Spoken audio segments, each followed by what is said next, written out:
One question I've already been asked is, why are you calling it the real estate conspiracy? It's actually quite simple. Number one, all the good names were taken.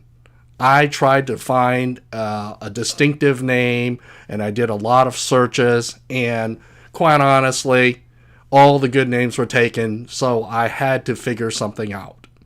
Number two, I felt like for my YouTube channel, I wanted something that was memorable and distinctive. If I'm starting a real estate conspiracy, I'm thinking it might attract some people's attention. Number three, I'm not a traditionalist, and it is my way of attracting like-minded people.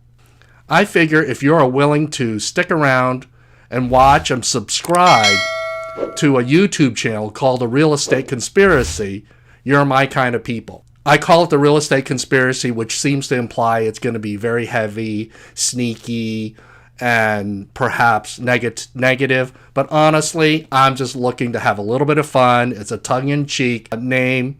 And the fact of the matter is, I'm conducting this real estate conspiracy in plain open sight. And it's my hope that if I do a good job on this YouTube channel, maybe we can expand this online conspiracy. So I hope that answers your question on why I have referred to this YouTube channel as the Real Estate Conspiracy.